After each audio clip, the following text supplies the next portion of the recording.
Hey, Mr. Rogers, how you feel today? I'm doing good. I'm doing good. That's good. How your day? Oh, so far so good. Just home relaxing, that's all. Oh, okay. I guess you ain't gonna share none of them retired life secrets with me, man. I'm gonna get there one day. Man, listen, you just wake up and whatever you want to do, that's what you do. You don't want to do nothing, you don't do nothing. I hear that. Basically, I hear that. yeah, it's slow motion. Yeah. It's been interesting lately. I just had my feelers out, but what's been going on in your boxing world? Sometimes I open up with mine, but what's been going on in your boxing world before I get into what I got going on? Where your eyeballs and ears, and what's been going on? Well, I'm listening to the chatter that's out there about, the Spence Crawford fight. You got some individuals that are Team Crawford, then you have those that are Team Spence. Basically, what I look at is that you're looking at two skillful boxers. The only difference that I see, in my opinion, one is just, I think, physically a little stronger, more of a warrior type fighter. Somebody that'll get down in the trenches and will fight it out. If Crawford attempts to fight Earl Spence at his own game, I think that could be a mistake for him. I think he's going to have to use all the tools in his toolbox. He's going to have to move, punch. He's going to have to sidestep, stay off the ropes. He's going to have to fight a perfect fight against Earl, because if he tries to fight Earl in the same fashion that Ugas tried to just stand there and fight him toe to toe, I think it will end the same way. But Earl has a way of pressing you, making you fight him. I don't think Crawford can allow himself to get into that type of a battle. I think that would be an uphill battle for him to try to fight him in that particular way. He's got to use all his tools in the toolbox, and he's got to fight him from the outside. Also, I think that he has to fight Earl from the right hand position, from the orthodox position. And the reason why I say that is because Earl has a good jab, okay? And what he has to do, he has to keep that jab hand on the same side of his jab hand, so that as Earl attempts to throw the jab at him, he's already got his jab hand up. He's got to have it facing his jab hand. That gives him an opportunity to put something up when Earl throws his jab. If he fights him from the left hand position, then it allows Earl to throw that jab a little better at him. So he's got to fight him from the orthodox position. That's the way I look at it. And keep both of those jab hands facing each other. I think that's his better ploy. But we have to wait and see. That's just my analysis of what I see. Yeah, that's interesting. I didn't I don't hear people get in depth like that about that. And to be honest, I seen something where somebody said Bud has to be perfect. I seen something like that somewhere, but I have not heard the strategy that you just entailed with fighting from an orthodox and basically keeping traffic. It's called keeping traffic out there for Earl. You know what I'm saying? He got a better shot if he keeps some traffic out there, like, because that's what Earl gonna do. Earl gonna keep traffic, you know what I'm saying, with that jab. He gonna keep traffic in your face, you know what I'm saying? And after a while, it's like Chinese water torture, especially if it get the, he get the zoning in, So yeah, that's very interesting. That's very interesting. I just, that was something different. I'm not one of them people that say that Bud has no shot. I do know that he does have more suddenness. So like, if he is to catch you, he can jump on you. He can recognize it, and that's a trait that a lot of knockout artists have. As soon as they recognize it, they can get up on you. Some people will stun you and don't realize you hurt, and they allow you to gather your wits. But there's some knockout artists that once they know they got you like that, like if they can stun you where they can freeze you, a la Jamel Charlo, he gonna pounce on you, and then he might hit you 5 or 6 times while you going down. So he has that ability. I just been hearing a lot of people just I hear a lot of extremists both ways. Again, it's just one of them things to where we just gotta see them dogs fight, because everybody thinks that they both stubborn. They're both very stubborn. So I believe at the end of the day it's gonna come down to who can impose their will. And I hear a lot of this person never faced nobody like this person. I'm like, well, that can be said on both sides. So it is a pick'em fight, but historically, from what I've been looking at, it just looked like it's an uphill battle for Bud. I think that, and I think that I'm gonna say this. I believe that Bud is a master chess player. I believe that Bud is very intelligent. I think that a lot of the things that he do is you don't really understand them, but because he kind of play by his own rules, he kind of make his own moves, and he's been able to make these moves. But it's like, some of it's mind games, some of it's, I've been watching and looking, and I'm like, man, the stall out tactic, like that's masterful. Like to get Earl, because at least he got a shot to get Earl to be out for at least a year.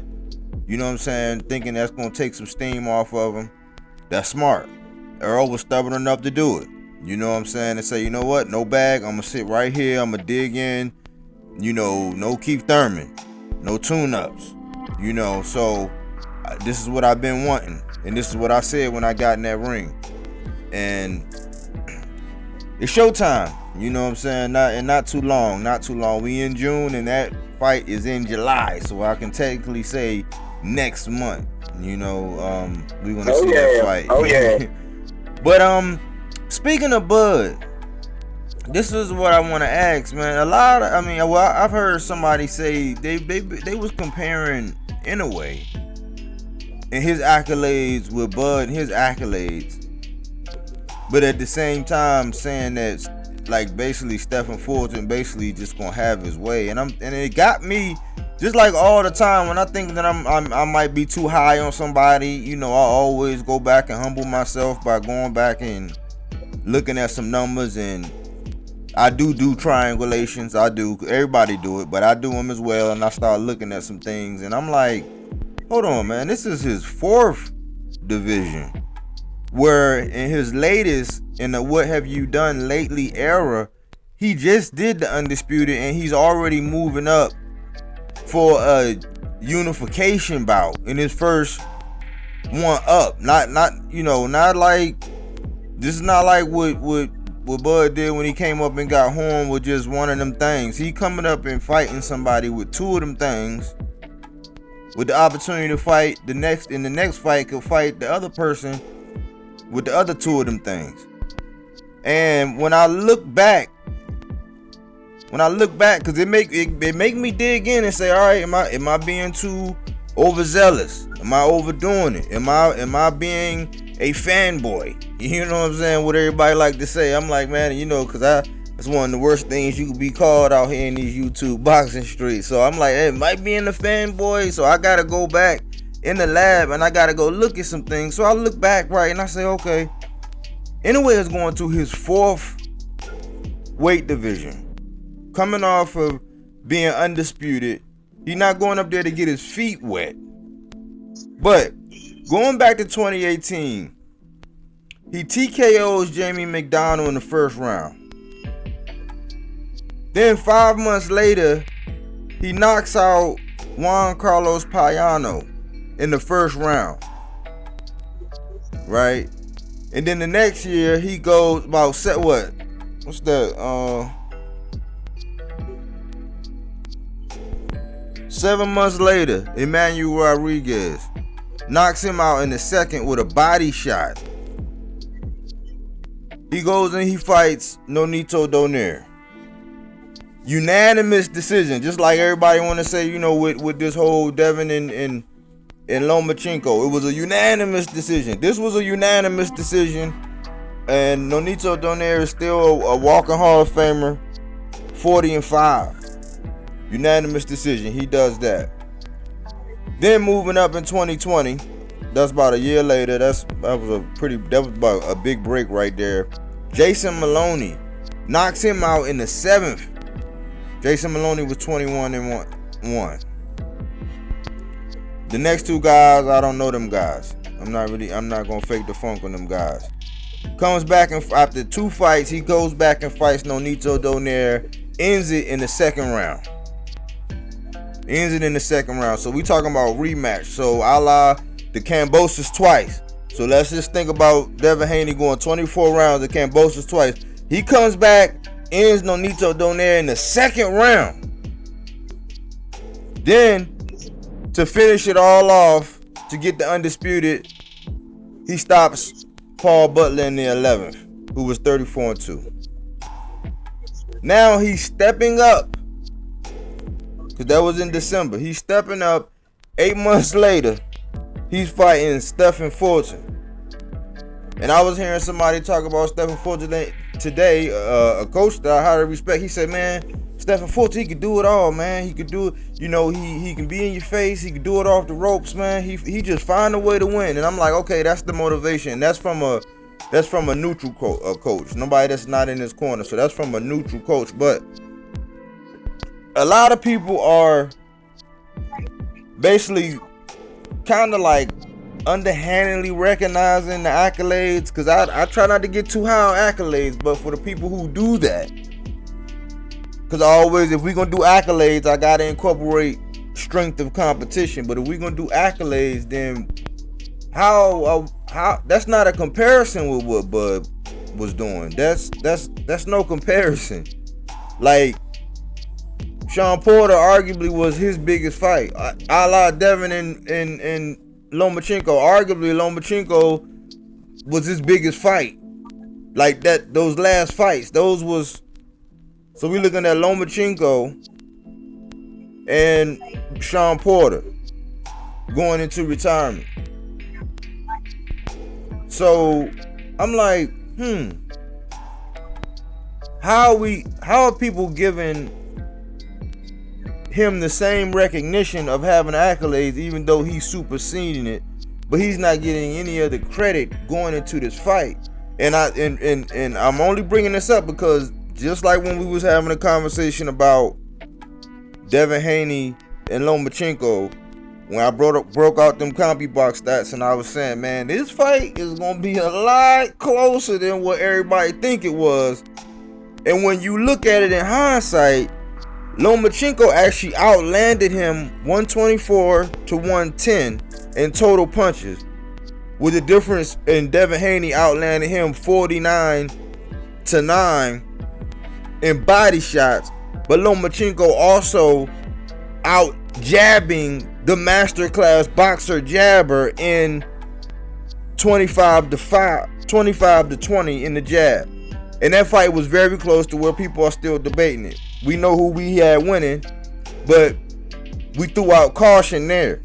And I'm throwing out caution in this situation because it's like, you can't look at what you can't look at what Naoya Inoue has done in the fashion in which he's done it, in the consistency in which he's done it, where it was either unanimous decision or he ended the contest, and look at him like, oh, he's a hype job. Because much like everybody wants to take credit for the Lomachenko victory on Devin Haney, before that he was too old, he was too small, he was too weak, so it hurts you on the back end. And I'm like, as boxing fans, man, are we in trouble?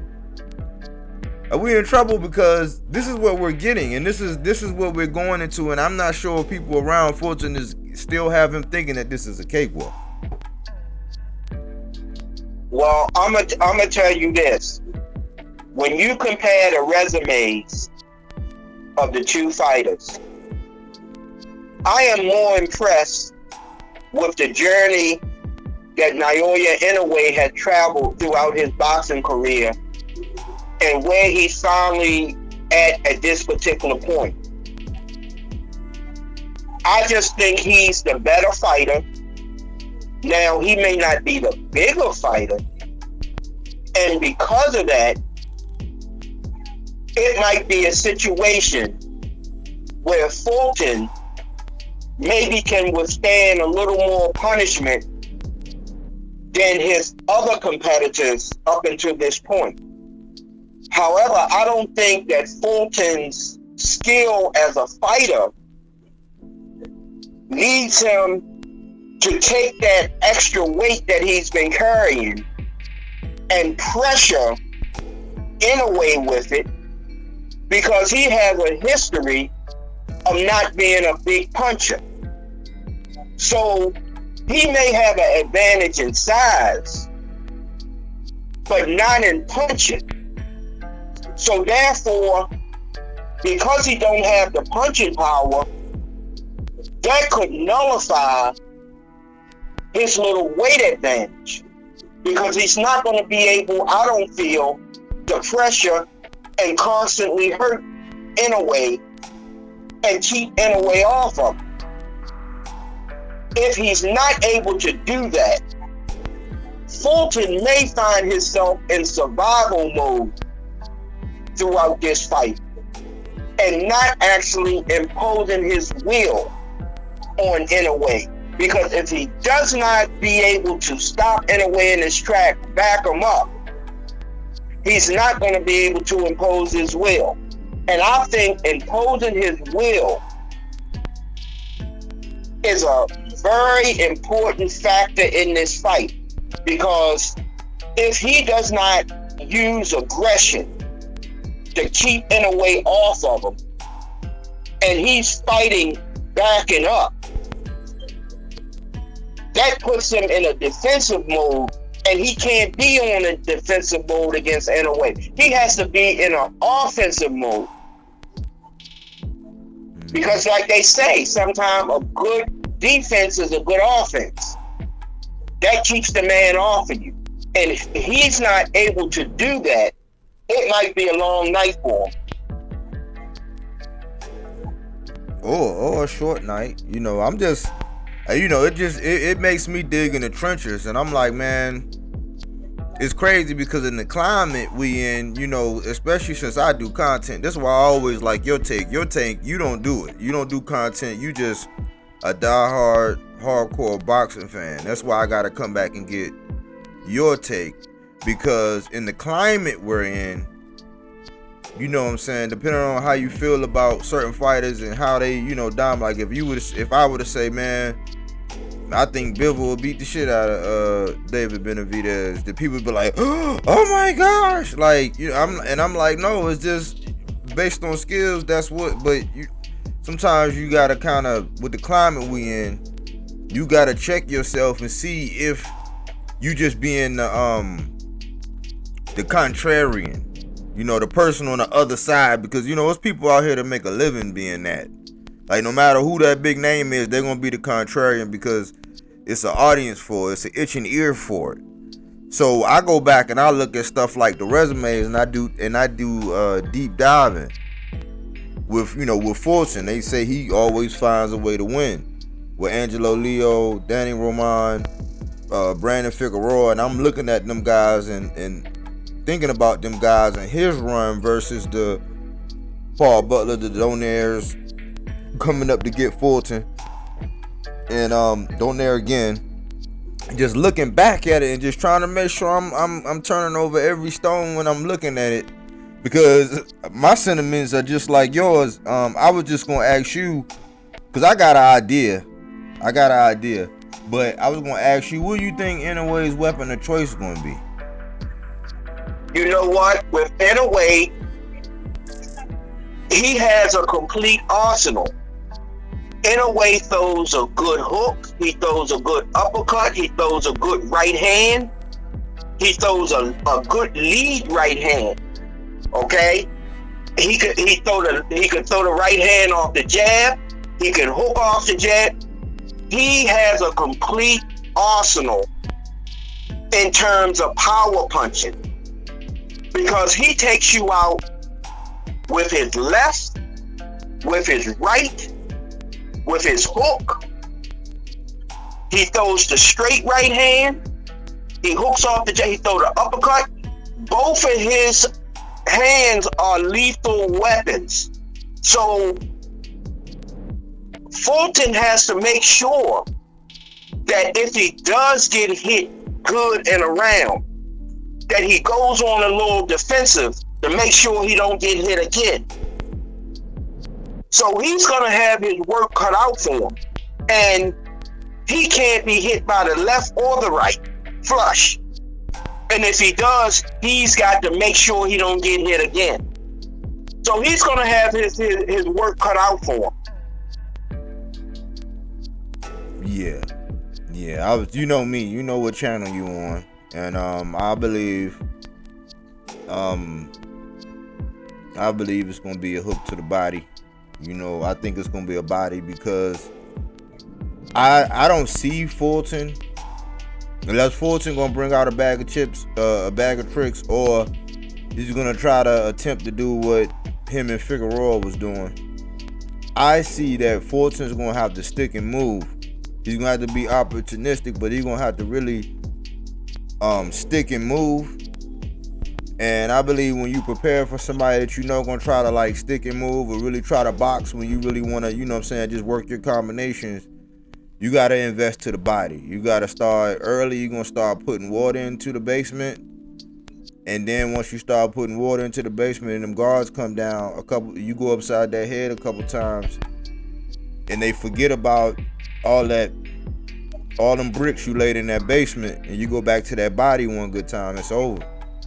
So I was thinking, man, he probably already know that Fulton, because he's, you know, when I was thinking about the attributes, you know, a lot of people, like you say, he got an arsenal, but they look at, they kind of typecast Inoue into just power. So that's the attribute that everybody associate with Inoue.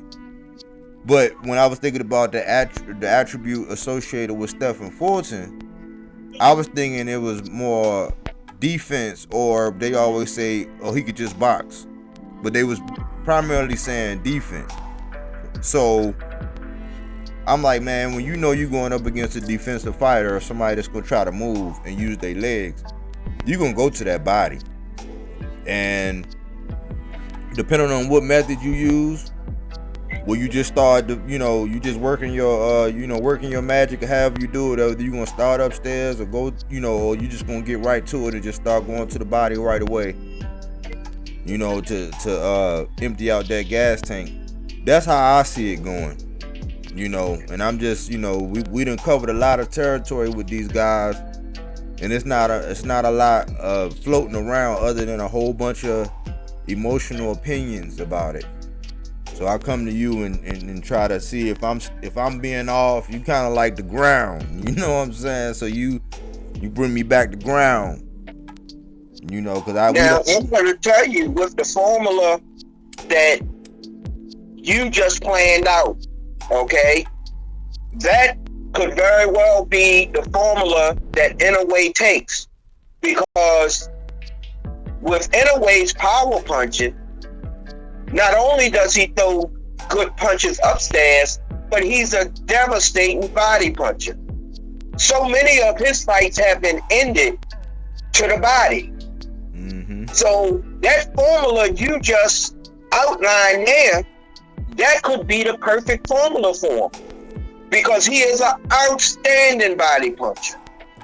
You know, as far as I'm concerned, when you look at Naoya Inoue and what he has done through his journey in boxing, he has shown displays of being such a complete fighter. He's not one-dimensional. He goes upstairs, he goes downstairs. Some of the punches is the left, some of the punches is the right. Some of the knockouts come from a head shot, some of them come from a body shot. As far as I'm concerned, he shows complete boxing skills. He does it all.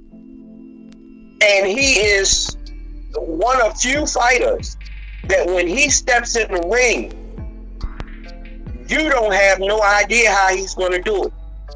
What's going to do it? And is it going to be a body punch?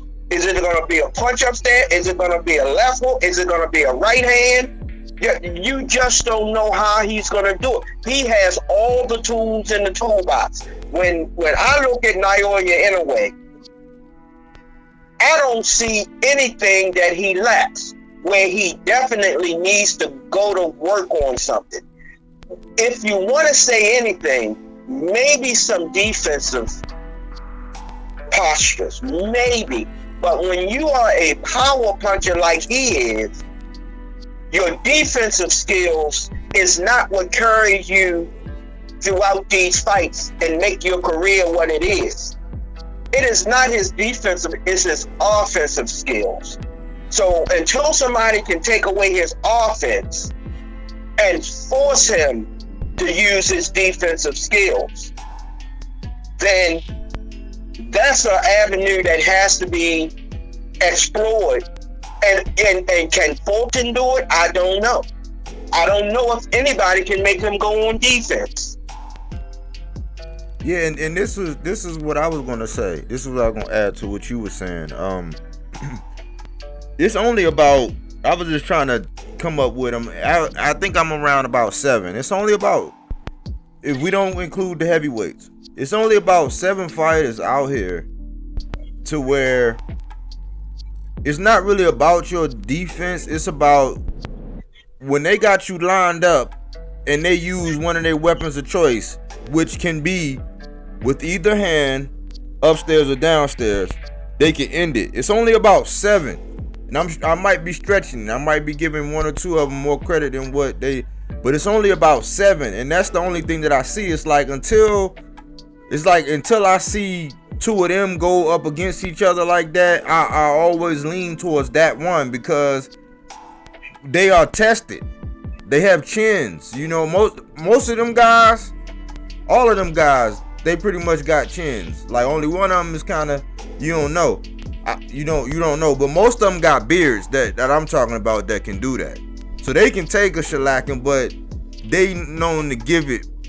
You know what I'm saying? Where if they land the way they want to land, hey, it's good night, Irene. And Inoue is one of them guys. So I'm like, man, when it comes to, I think, who was that? I think Tank had said that. I think Tank had said something like that about Shakur. He's like, man, you could do all that boxing, but once you get hit, like, you know, it's some people that's almost like the a la the Mike Tyson. Like, you know, when everybody got a plan till they get hit in the face. It's only a hand, like a little bit more than a handful of guys that when they decide they got you lined up and they using one of their weapons, it's over. That's the only thing, man. That's the only thing I see. And I you know, until I see somebody nullify that, or at least, you know, wrap that up, because I don't know if clinching is going to be part of it. I just know that if you're going to try to, you know, use reach advantage or anything like that, if you're going to try to use that, body work is going to come, you know, but that is keeping traffic out. So I just be analyzing and trying to see, you know, if I'm not trying to get too overboard, you know, just trying to keep some conversation going, because, you know, this the chess match. This is the chess match before the actual moving of the pieces, you know. It all start upstairs. Yeah, with Fulton, I think Inoue is probably the most complete fighter that he's stepping into the ring with. I mean, he's got all the tools. And like I said, I don't see where he is tremendously flawed in any aspect of the boxing game up until this point. If he does have a flaw, somebody's going to have to pull it out right in the ring, because I just see him as being a complete fighter. Yeah, I do too. I look at him like a complete fighter, and my only thing is it might sound like a cliche, but it's some bosses to where if you don't got nothing that's gonna keep them up off of you. Not saying that the pure boxer mover, the pure boxer can't do it. It's just in this situation, I gotta see it. That's why I'm still excited about it. So, that's all I really had on Inoue, and then I was just going over the resumes, and it's a couple other things. I think, did you hear anything about Devin going to fight Regis or something? You heard anything about the Devin? No, I haven't heard anything yet on Devin. Him and his dad, they gonna sit down and they gonna think about what's feasible for Devin. I mean, we, as far as the boxing fans like you and I think we want to see the fight with Tank or with Shakur. We feel that now at 135, before he moves up, there's some unfinished business. But how much of a struggle is it for him to make 135? I don't know, but he's been doing it all along. He and his father said that they're not moving from 135. But until we hear something or hear talks that there is negotiation going on in a fight, I'm not sure if he's going to stay at 135. They said it, but and many times people say things, but it never come to fruition. Well, look, this week's recipient of the Devin Haney knee pad set basically said he wants him to go out and bust them belts open like a bag of rings. He want him to spirit ball them belts like rings and skedaddle up to 140. And I'm like, that's why I say it make it very hard. I think I spoke to the fact that I already knew, they got such a pristine legacy at 135. Let the history books tell it. Not the fine print, but the history books tell it. Which he did get undisputed. Yes, he did. He did defend them. He defended them twice now. Yes, he did. The history books are going to close out with Devin being 135, having that immaculate record, and he'll be locked and sealed right then and there. And they feel like they playing with the house's money now. So all of the stuff that they said leading up to it, all of the clout chasing that they did off of Tank's name, all of the back and forths, like, yeah, we gonna happen, stringing Shakur along, not matching the same energy when he hopped in the ring on Loma, and then Shakur hopped in the ring with him, how he exit stage left with somebody his size. That it was just different energy. So I think I had said it all along. I think last summer, I think I put out a thumbnail that had the plan, and it had, if you look at that thumbnail, it had Devin Haney exiting stage left. So it's just all coming to life.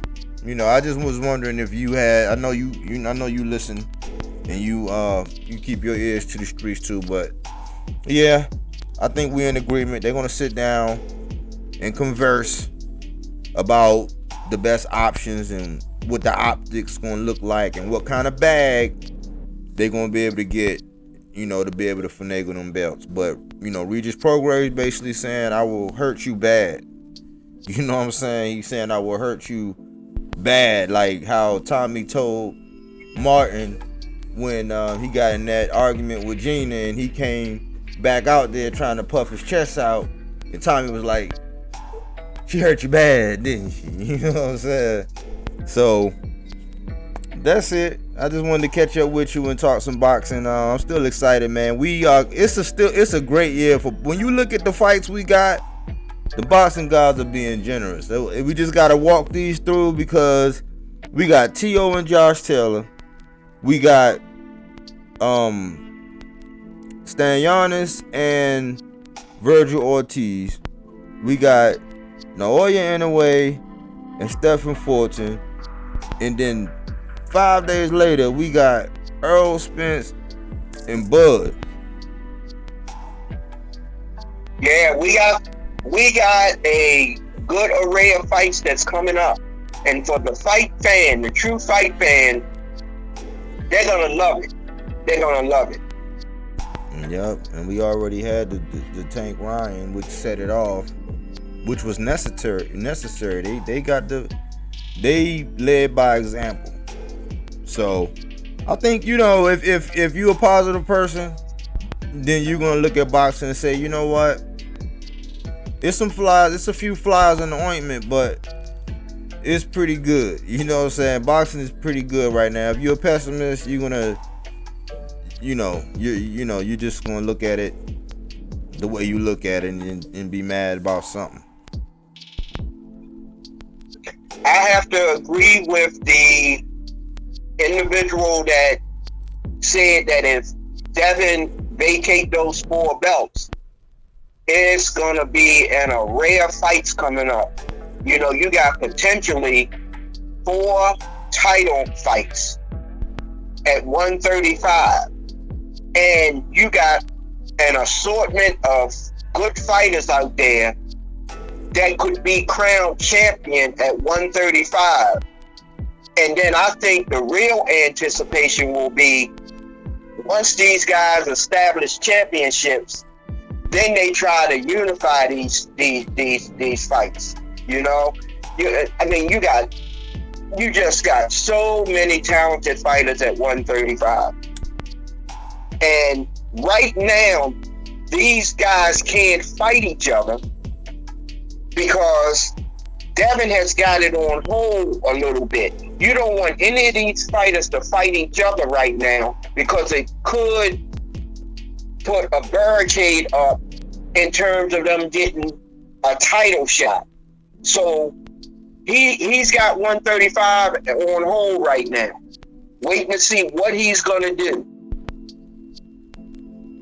Yeah, I don't like I try to be a consistent guy. You know what I'm saying? I don't like the flip-floppiness, man. It's like, man, when I want to ride for you and be like, all right, cool, it's about legacy, that makes sense, this makes sense. You come out and say this, and then you change your mind, and then I gotta talk about how I'm, shitting on somebody's son, and I'm like, I'm just judging boxing. I'm judging everybody. Like, some of these boxers can't be judged amongst their peers.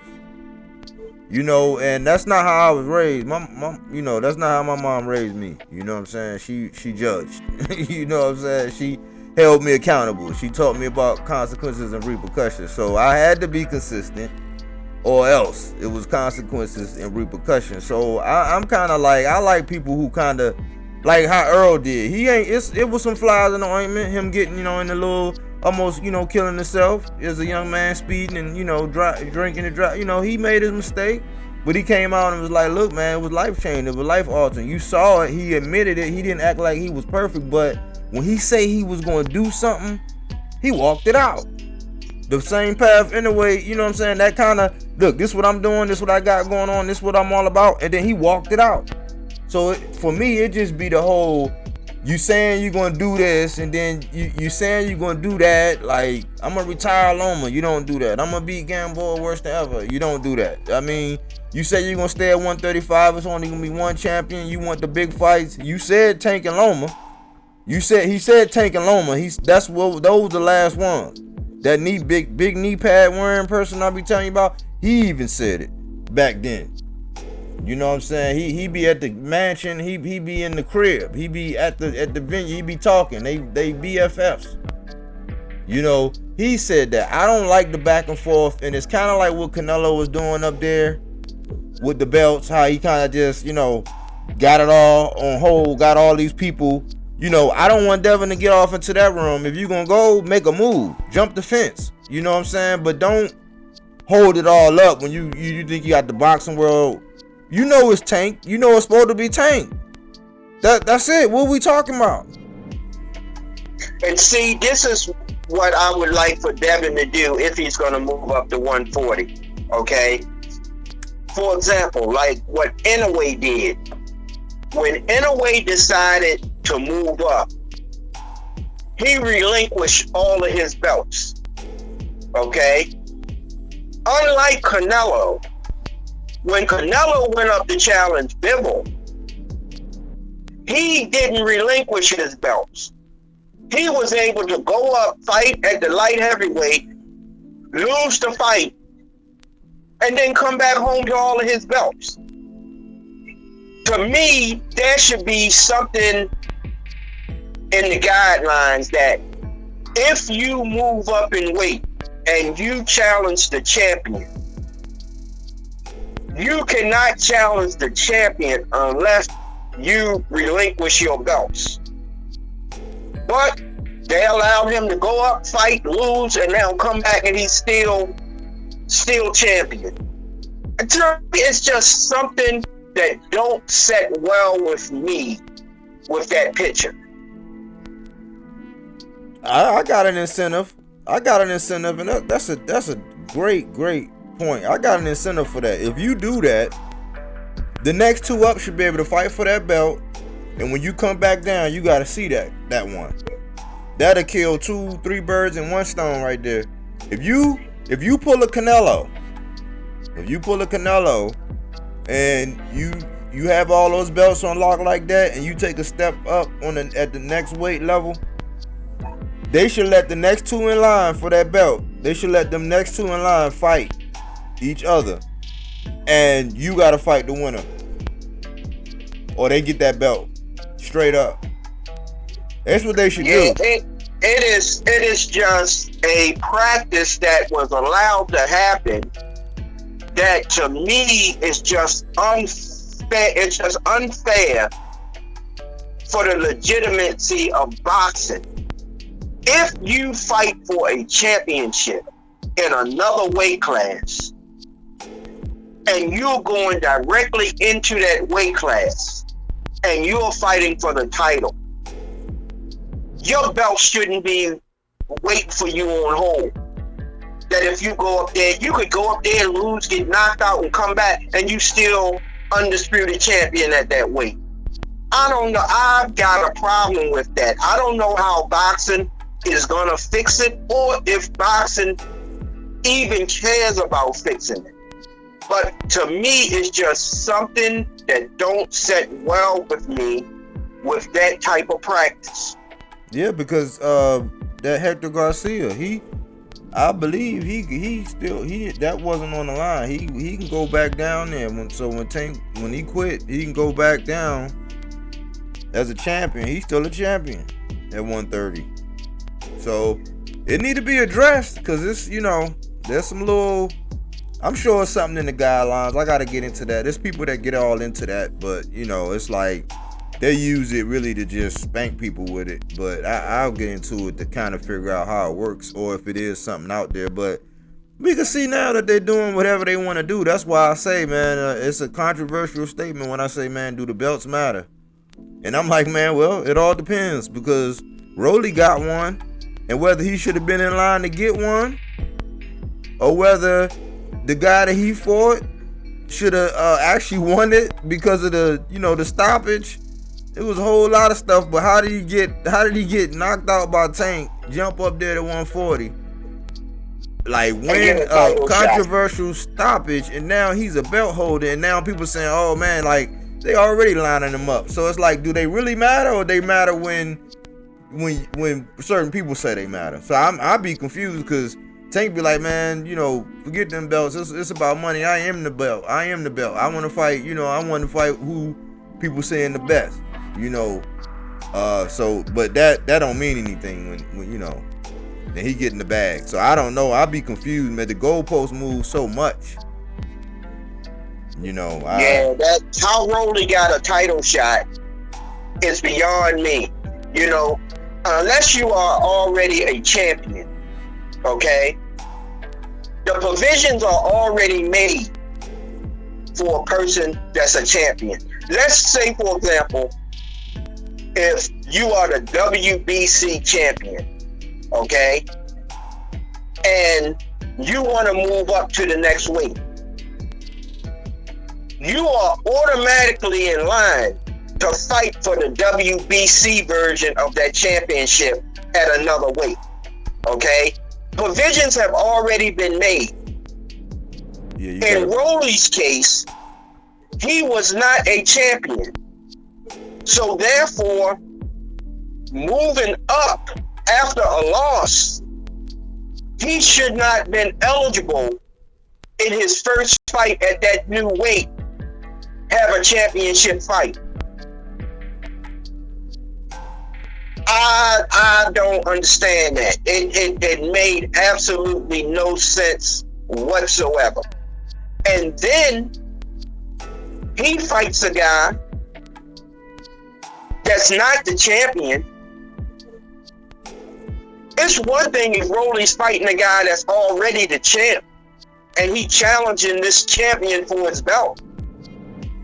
But he's fighting an individual that at the conclusion of this fight gonna be crowned champion.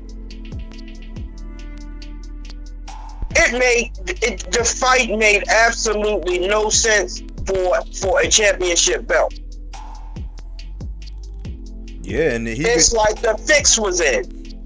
But he, you know what he could do? He could go grab somebody how like Dev did. Like shoot.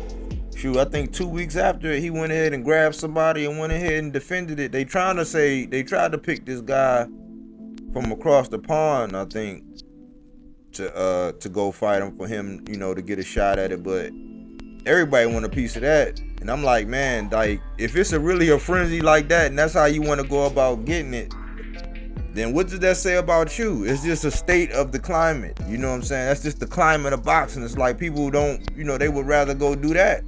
They would rather get, you know, they would rather just get one sent to them and, you know, and then defend it after that. And just, you know, I don't know. It's just different. So the climate of how we look at those belts and everything is changing. I just think that as long as boxing keeps, you know, in the vein of what they're doing, what they're on pace for doing this year, as far as giving the big fights, we'll throw in and out, you know, how much they matter. I know in this Fulton and Inoue conversation, they matter. You know what I'm saying? Them belts got some value on them. Yes, indeed. Yes, indeed. But yeah, we'll chop it up. You know how it get when we talk that boxing. We could talk all day and all night. But I wanted to link up with you. I just been working a little bit late, but still wanting to, you know, stay active and have some boxing dialogue. But I think Clarissa Shields fight this weekend, so I'll touch bases with you about that. I don't know what I'm gonna do. I'm gonna watch it. You know what I'm saying? I'm gonna watch some stuff. There's some fights come on, but it's not anything major other than I think Clarissa, I believe. Oh, okay then. Yeah, that sounds good. All right then. Well, enjoy your evening. Good talking that boxing with you. Yes, sir. And you take care. All right. All right.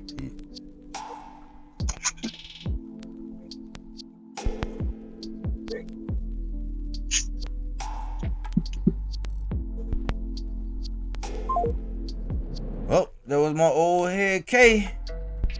And we covered some things, you know, but ultimately I believe that it's gonna come down to Naoya's variety in his offense, in his arsenal, versus Stephen Fulton being able to be opportunistic, consistent, and staying defensively responsible. You know, not impossible, but when the stakes are this high, I don't think anybody really loses, because I think we're in for a good fight. Thanks for everybody who tuned in here at BodyWorkBoxing, where we don't take things for face value. We do that body work.